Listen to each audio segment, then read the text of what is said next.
The other one, the man at the helm of Arsenal, post-match reactions from Mikel Arteta. Here he is. Well, Mikel, you said tonight was a beautiful opportunity and you've absolutely taken it. Your thoughts on what you've seen from your team tonight? Well, it's a beautiful evening, a very tough match. We knew top opponent to play against, and yeah, we had the first 10 minutes a bit shaky where we had to adjust things, and credit to them because they break our press and they had two situations they could run and they are very dangerous there. And after that we grabbed the game a little bit without creating, apart from the two big chances of Victor, too much, but more control in the game. And the second half, the way we started, it was amazing. We really turned things up. We were very efficient in everything that we did, and I think we deserved to win the game. So what did you say, or maybe adjust at half-time? Was it one for an old-fashioned rocket, or was it more kind of a tactical aspect to it? Rocket is great, but it's not enough. Against them, you have to be really meticulous and understand really well the timing of things when you do them, and everybody working together to achieve that. And we adjusted, and the times were right, and then the players were super efficient in what they did. So big credit to them, because against this team it's not easy. You spoke beforehand actually about the importance of being ruthless against a team like that never knows when it's beaten. Was that key tonight when you got your moments? You had that spell in the game where you took almost every chance. Yes, and that's the difference. You know, we have created a lot of chances in the last few weeks, and we needed scrappy goals to win the games today. The quality of the finishing and the way we put the ball in the final third in the box, it was top, and that made a difference. And I think I asked you beforehand, you know, how important is Gabriel Magalhaes? How important is Big Gabby, not just as a defender, but with all the other stuff he brings? Right. We saw today, he was a great example. He comes back after 6 weeks out. It should have been probably 8. He comes early, straight away in the team against probably one of the best strikers in the league, and how difficult it is to mark him. And the impact they had in the game, I thought it was tremendous. So just to clear something up, Mikel, from the end of the match, you went to shake hands and Unai Emery had already gone down the tunnel. It didn't seem like that kind of match. Have you spoken since? No, have you cleared things up? No, any issue from your point of view? No, not an issue. I mean, sometimes we are in this moment, no problem at all. Okay, just to finish off then, how beautiful an opportunity, to use that phrase, is 2026 for Arsenal, looking at where you are, top in the Premier League, top in the Champions League? Well, it's been a great 2025 in the personal level, professional level. The way these guys and the club and the staff made me enjoy my work every single day. And 2026, we know what we want. We're going to have to work really hard for it every single day, but I think we're in the right trajectory. Thank you, Mikel. Thank you. Have a good year. And you. Well, they know what they want in 2026 in the right trajectory, says Mikel Arteta. They certainly end the year 5 points clear after that 4-star showing against Aston Villa. 4 goals on the night and 5 points clear now. I think he's pretty much put an end to Handshake Gate by saying there's nothing really in it. Yeah. Of course there's something. Like Jimmy says that normally the managers straight away, you go straight to the manager. I don't know. I didn't realise there was such a stringent code of doing it. I just thought that you just like, your guy's right there, you say hello to him, then you say, let me go and say.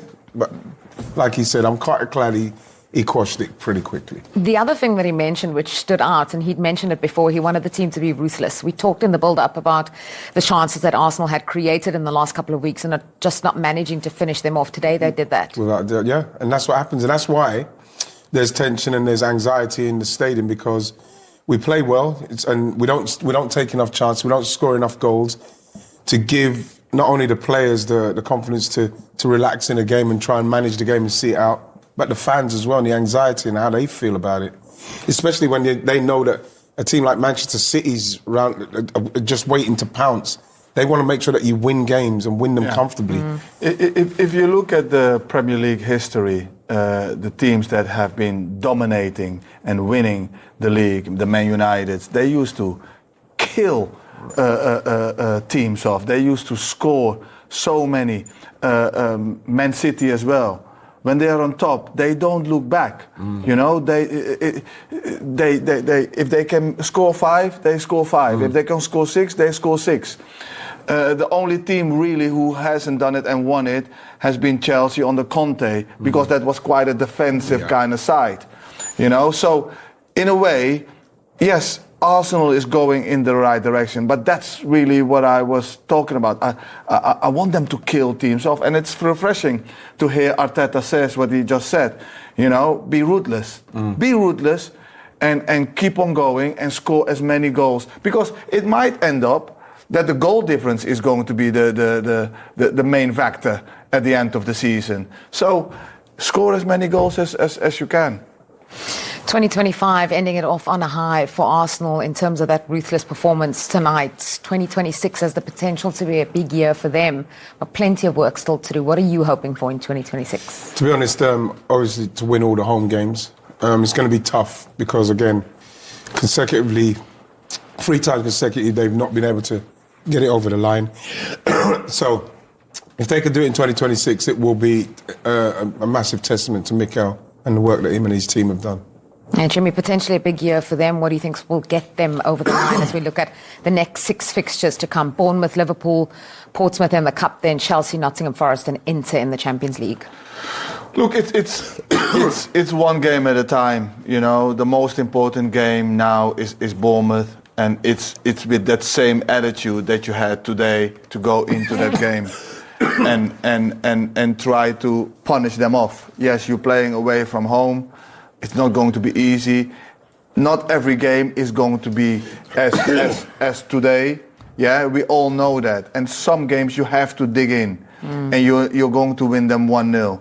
But some games you just have to really go for it. Yeah, you guys have gone for it in terms of each other here. We've had a lot of arguments. Can we get a handshake just to end the year on a peaceful note? Oh, I love that. Absolutely. Nothing but love here in the studio. Nothing but love. Times in the first half. And look at the pace of Gabriel and Saliba there to then get Rodgers to play a poor ball, and Nketiah sees out the danger. Again, you can see Villa waiting to win the ball back on the transition, which they do really well, and then they play through. And once they do, because Arsenal go after teams at home, which is right as well because they really dominate teams at home generally, when they get into these positions, the two are always close together, they're always communicating, the distances are good. And here, basically, the angle's really difficult there for Watkins to do. And because Saliba's so patient, he's just got this calmness, he doesn't panic. There they are on the press that we're talking about, they commit men forward. And the reason they do it is because they believe and trust their defenders to play one-on-one and to cope. And there's none better, really, than Saliba, you know, when he's on top of his game. Right position again, he's got the athleticism and pace, calm, no danger. OK, the ball could have been better. But time and time again, we saw them break on Arsenal, and the Arsenal back four don't panic. I mean, this here from Saliba, he doesn't know that this is going to be given a couple of inches offside. Look at this. That is just phenomenal. And that's what you get when you get those two together. You get the athleticism, the calmness, and the fear factor. I think it gives them a great platform to really go after teams. And, of course, the game they lost at Villa, neither of them were playing, of course. Yeah. And while Gabriel and Saliba provide that platform for Arsenal on the pitch, there's also the way in which the goal was conceded that allowed them to take advantage of the fact that Villa were then trying to get back into the game. And it was an error from Emi Martinez. Yeah, and it was Gabriel. It was one of the two of them getting in the way, making a use of himself. And As he always does. As he does, yeah. And Unai Emery says it himself. It changed the game. And that's what got the ball rolling. And we knew it was coming. We've seen it before at Brentford this season. We've seen it at Leeds. And we saw it on Saturday at Chelsea, where Martinez just gets preoccupied with the players fighting there. And he can't come for the ball because he's just worried about what's around him. And again, tonight, he's preoccupied, he's worried. And from there, you know he's going to be there. You know he's going to be there. Saliba's around. You can see him, you can touch him. And as a keeper, if you're going up amongst bodies and you're going to bring it down amongst heads, you've got to punch it. He doesn't do that. 2 minutes later, Villa react, and they've got their men in around the players, protecting Martinez. Now, this has been going on for weeks. This has been going on since the start of the season. So I don't know why it takes mid-game against Arsenal for it to happen again 3 days after it happening at the weekend for them to react. It seems like it's a bit of a miss, and the manager said it cost them. That said, it was a stunning performance from Arsenal in the second half in particular. They then open up that 6-point gap over Aston Villa. Suddenly it starts to look a lot more comfortable. And yes, Manchester City have got a game in hand that they'll play on New Year's Day. But it feels like a big one, that in terms of the title race. Have they seen off one of the main contenders? Not just yet, but they've shown everybody they mean business, and a couple of bad results or a couple of draws and one loss doesn't define their season. Look, they're wonderfully physically. Defensively brilliant. There's been a little bit of criticism recently on lack of creativity and too many goals off set plays. But they've got so many players now who are fighting for positions in the forward areas. You're going to see an uplift, I think, and more intensity from the forward players. Jesus is coming on scoring. We don't think we saw Eza today. You know, they've got so much talent. I think they'll just spur each other on to do more and more. And, it's a big day for them and a big statement. I think each win like this, each big win they have is a massive hurdle, particularly at the Emirates, where they get really, really nervous. Yeah. They're waiting for that trophy, and that feeds onto the team. And that previous seasons, we saw it last season, the Champions League, they get nervous.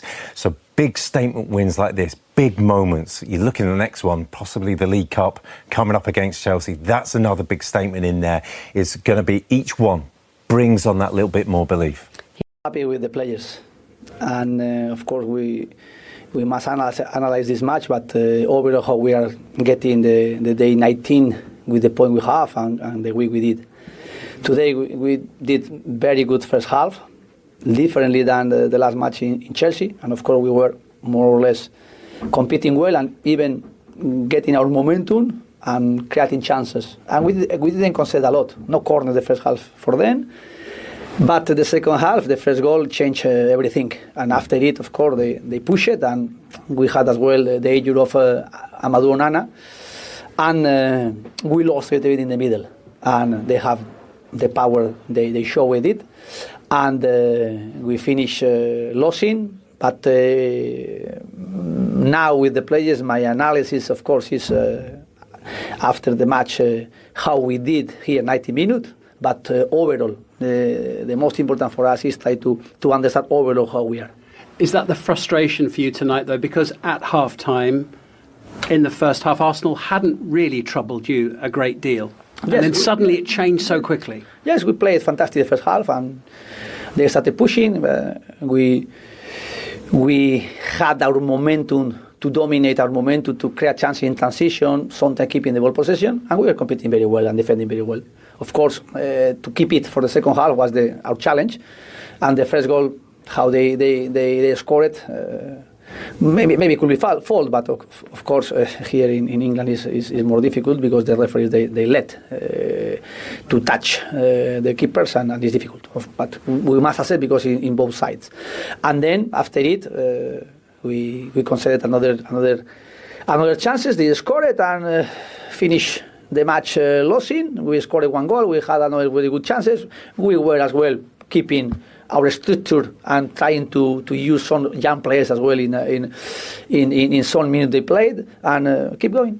11 wins in a row is pretty special. Football is now how we are now. Of course, everything we did was fantastic, and more or less we are getting our way like we could expect at the better way, maybe, because we are, of course, the third in the league and in the Europa League very good. But try to analyze today, try to add the work we need with the players we have and the players. Maybe he did. I don't know. He left him. No, but Mikel went first to his. Yeah, but the whistle literally just went there, Jim. And his guy's right there. He hugged him, bam, bam, bam. Then he went to get him. Watch. So watch him. So right? he's hugging, he's walking. Now look, so you want him to stay and waiting? Just wait there. He's just saying hello. Then he's going to come. Mikel doesn't have to go and celebrate with his team. He can do that after. He go and shake the manager's hand. Honestly, you know. Come on. He's not waiting 2-3 minutes. He's not even waiting 5 seconds. No. You go first. If Unai waits 10-15 seconds and Mikel saw him, he would come over to him. Sorry, Ian. I don't agree. Who went to shake his hand there? Who was that shaking? I don't know, but he must be the assistant of. No, but, you know, I don't blame him. You know what I mean? At the same time, let's face it. You know, Unai Emery's come back to Arsenal. He's kind of embarrassed him there with that result coming there, 11, not 1 in 11. He doesn't feel good. He's walked down the tunnel. He didn't even give Mikel a chance to see him. Okay, so he's frustrated. Mikel knows that he's there. Yeah, and he knows Mikel's going to say hello to his. He's going to say well done to his friends. He shouldn't. Why are we arguing about this? Exactly. I don't know. It's been like this from start to finish. Why stop now? So.